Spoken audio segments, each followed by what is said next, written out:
Hello friend, नमस्ते। कैसे हैं? आज हम देख रहे हैं कक्षा 7 का क्लास 7 लेसन 2 यानी पाठ 2 हिंदी का ये पाठ्य पुस्तक है मेरा। क्लास 7 के लिए कक्षा 7 का है ये, धर्म से बड़ा इंसान। तो धर्म से बड़ा इंसानियत है, इंसान है, यही इस नाटक का जो है विषय वस्तु है। तो आप इस नाटक का जो मुख्य विषय दिया है, इसमें संदेश छिपा है, उसको हम पहले देखते हैं। प्रस्तुत पाठ एक नाटक है। इसमें संदेश दिया गया है कि धर्म जीवन जीने का एक माध्यम है। धर्म जीवन जीने का एक माध्यम है। धर्म स्वयं मनुष्य नहीं है, किंतु हम मनुष्यों में जीवित हैं। कुछ मनुष्य मंदिर में जाते हैं और मूर्ति पूजा करते हैं, कुछ मस्जिद में जाते हैं और 5 वक्त नमाज पढ़ते हैं। हमारी भाषा, वेशभूषा, आभाषा जो है, वेशभूषा आदि अलग अलग हैं, किंतु जन्म के समय मनुष्य नवजात जो है या ईश्वर ने जो उसे बनाया है, उसे किसी बेड़ियों में जकड़ के नहीं बनाया। ये बेड़ियाँ तो इस संसार में आने पर जकड़ी जाती है। इससे हमें क्या ज्ञान होता है कि हम समाज में धर्म और जाति के नाम पर जो बीज बोते हैं और समाज में हिंसा और घृणा का ही बीज बोते हैं। इस नाटक के माध्यम से यही बताया गया है कि ये जो जाति है, धर्म है, ये माध्यम है समाज में हिंसा और घृणा का बीज बोने का। ईश्वर ने चाहे वो किसी भी जाति धर्म के हों, उसे एक समान ही जन्म देते हैं, उसका सृजन एक ही समान करते हैं। लेकिन हम इंसान जो है उन्हें क्या करते हैं, मानो उन्हें धर्म की बेड़ियों में जकड़ते हैं। तो नाटक में अब पात्र का किसे पात्र परिचय, पात्र किसे कहते हैं? अभिनय करने वालों को। अभिनय जो नाटक में करता है उसे हम पात्र कहते हैं। तो हम देख रहे हैं पात्र कौन सा है मेरा। पहला है दीपक। पहला पात्र कौन है? दीपक, जिसकी आयु लगभग 50 वर्ष है, यानी पारिवारिक नाटक है ये पति यानी परिवार के मुखिया हैं। श्रीमती रोशनी आयु 48 वर्ष, पत्नी। दिनेश आयु 25 वर्ष, पुत्र। रितिका आयु 21 वर्ष, पुत्री। हरवंश सिंह आयु 30 वर्ष। 2 हिंदू व्यक्ति आयु 50 वर्ष। 7 मुसलमान व्यक्ति आयु 40 वर्ष। 2 आतंकवादी आयु 25 वर्ष। ये पात्र यानी अभिनय करने वाले व्यक्तियों का उम्र और उसके वेशभूषा को हम बताएंगे, देखेंगे। ये हैं। अब उसका स्थान देखिए। दीपक के घर का ड्राइंग कक्ष सोफ़ा, डाइनिंग टेबल आदि से सजा हुआ। दीपक ऑफिस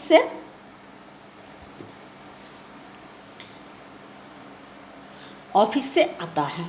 अब यहाँ हम देख रहे हैं दीपक जो व्यक्ति है, एक परिवार की पृष्ठभूमि यहाँ पर दी गई है। दीपक, श्रीमती रोशनी, दिनेश और रितिका, ये एक पारिवारिक पृष्ठभूमि है। हरवंश जो है 30 वर्ष की आयु का एक व्यक्ति है और 2 हिंदू हैं, 7 मुस्लिम और 2 आतंकवादी। अब दीपक के घर का ये सजावट है, उसके घर का सीन बताया गया है। दीपक अब क्या कहता है वो देखिए। रोशनी यानी कि अपनी पत्नी को पुकार रहा है। अरे मेरे घर की रोशनी कहाँ गई? रोशनी आते हुए अयोध्या गई थी भगवान के दर्शन करने। अब रोशनी आके क्या कहती है? अयोध्या गई थी कहाँ? भगवान के दर्शन करने। अब दीपक, अरे क्यों अयोध्या का नाम लेती हो? जानती नहीं किसके मकान में रह रही हो? किराए पर? भगवान के दर्शन दिल्ली के ही मंदिर में कर लिया करो। अब वो क्या कह रहे हैं कि तुम जानती नहीं हो अयोध्या जो गई थी कि हम किसके मकान में रहते हैं, तुम दिल्ली के ही किसी मंदिर में भगवान का दर्शन कर लेती। अब रोशनी, दर्शन तो वही होंगे ना जहाँ भगवान पैदा हुए थे। अब रोशनी क्या कहती है कि दर्शन कहाँ होंगे जहाँ भगवान पैदा हुए थे। भगवान यानी यहाँ पर ईश्वर राम भगवान, यहाँ राम को कहा गया क्योंकि उन्हीं का जन्मस्थली अयोध्या है। तो अयोध्या में राम का जन्म हुआ था, इसलिए राम को देखने के लिए वो रोशनी जो है अयोध्या आई थी। दीपक, पर भगवान तो पैदा ही नहीं होते, अवतरित होते हैं। अवतरित ईश्वर तो सब जगह विद्यमान हैं। तुलसीदास ने कहा है, सिया राम मैं सब जग जानी। अब क्या कहते हैं, दीपक कह रहे हैं कि रोशनी तो बोल दी दर्शन तो वही होंगे जहाँ पैदा हुए थे, लेकिन दीपक क्या कह रहे हैं, भगवान पैदा नहीं होते हैं, अवतरित होते हैं। अब दीपक क्या कह रहे हैं, भगवान पैदा नहीं होते, अवतरित होते हैं। तो वो जब अवतरित होते हैं तो उसे कहीं भी हम देख सकते हैं, ईश्वर तो सभी जगह है। तुलसीदास ने ये पंक्ति लिखी है, किसमें, रामचरितमानस की ये पंक्ति है, सिया राम मैं सब जग जानी। आगे इसकी पंक्तियां हैं, करहूँ प्रणाम जोर जुग पानी।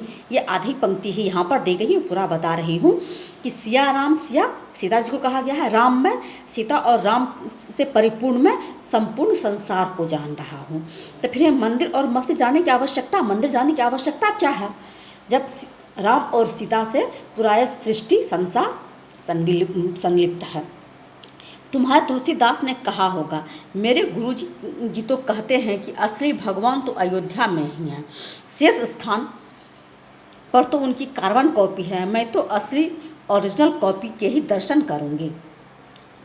अब रोशनी क्या कहती है कि तुम्हारे तुलसीदास ने कहा होगा कि सिया राम मैं सब जग जाने, कि मैं राम और सीता जी को पूरे संसार में देख रहा हूँ, हर कण में देख रहा हूँ, लेकिन हमारे गुरुजी कहते हैं कि असली भगवान तो अयोध्या में ही हैं, यानी कि रामचंद्र जी जो हैं वो अयोध्या में ही निवास करते हैं, वहीं पर हैं, वहीं पर अवतरित हुए थे।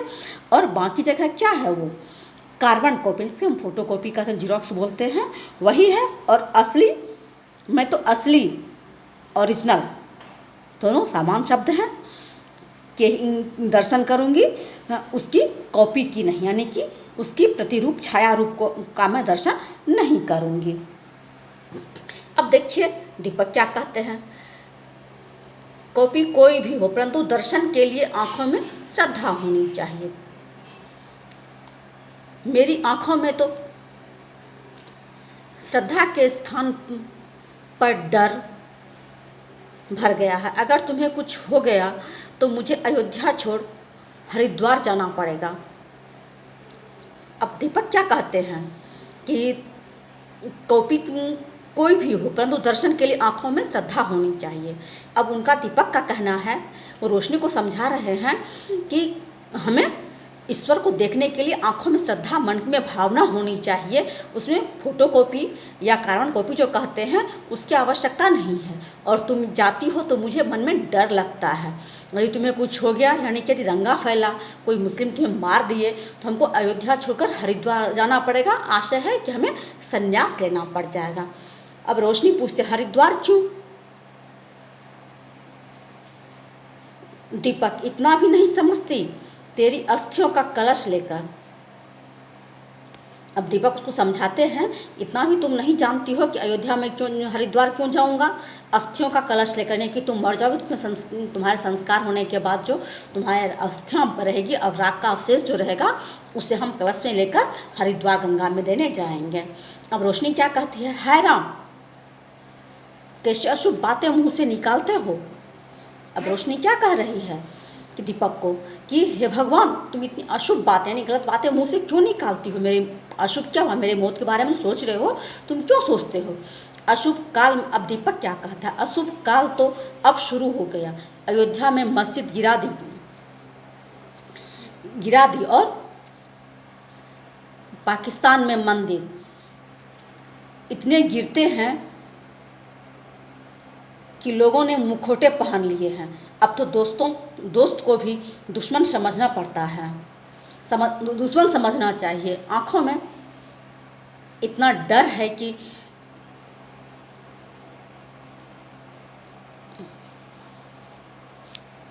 आंखों में इतना डर है कि 2 कलश खरीद लाया हूँ पहले ही, या तुम्हारे लिए या अपने लिए। अब दीपक कह रहा है कि अशुभ काल है, यानी कि अच्छा समय नहीं चल रहा है। अयोध्या में मस्जिद गिरा दिए जाते हैं और पाकिस्तान में मंदिर, इनके गिरते ही लोगों ने मुखौटा पहन लिया, यानी कि भारत में अयोध्या में मस्जिद गिरता और पाकिस्तान में मंदिर इतने गिरते हैं कि मुखौटा, यानी कि वो जो चेहरे पे लगाने वाला आता है रूप छुपाने का लिए, वही लगा लिए हैं। और दोस्त को भी दुश्मन समझा जा रहा है। आंखों में डर इतना मैं पहले से ही 2 कलश खरीद लाया हूँ, एक तुम्हारे लिए एक अपने लिए, यानी कि कलश जिसमें कि हम अपना अस्थियां विसर्जित करेंगे। इनमें बैठकर क्या हम बच जाएंगे? अब रोशनी पूछे, कलश तो खरीद लाए हो, लेकिन ये बैठ कर क्या हम बच जाएंगे? नहीं बचेंगे, हम नहीं बचेंगे, पर हरिद्वार जाने के लिए हमारी हड्डियां तो सुरक्षित रह सकेगी ना। अब दीपक क्या कह रहे हैं कि हम तो नहीं बचेंगे, लेकिन कहाँ? अयोध्या जाने के लिए, हरिद्वार जाने के लिए, हरिद्वार जाने के लिए हमारी हड्डियां जो है ना इस कलश में सुरक्षित रह जाएगी। तुम तो सचमुच मुझे डरा रहे हो। अब रोशनी क्या कर रही है? तुम मुझे सचमुच में डरा रहे हो। दीपक, डरा नहीं रहा हूँ, कड़वा सच उगल रहा हूँ, कड़वा सच। अब दीपक क्या कह रहे हैं? मैं तुम्हें डरा नहीं रहा हूँ, बल्कि सच्चाई बता रही हूँ। अभी की सच्चाई यही है। इसे मेरी तो इस मोहल्ले में रहना है तो रूप बदल कर रहना होगा। अब आगे दीपक क्या कह रहा है, यानी कि वो जिस मोहल्ले में रह रहा है, जिस मोहल्ले में, कॉलोनी में वो रह रहा है, वो मुस्लिम का कॉलोनी होगा, इसलिए वो कड़वा सच बोल रहा है कि तुम यहाँ पर ईश्वर का नाम ना लो और रूप बदल कर, यानी कि अपना धर्म को छिपाकर यहाँ पर रहो। अब रोशनी कहती, मेरी तो कुछ समझ में नहीं आ रहा कि तुम क्या कह रहे हो। अब रोशनी क्या कह रही है? मेरे तो कुछ समझ में नहीं आ रहा है कि तुम क्या कह रहे हो। दीपक, समझने के लिए इसमें ऊंची बुद्धि की ज़रूरत ही कहाँ है। अगर कोई तेरे घर पर हमला करे तो अपनी जान बचाएगी या अपना धर्म?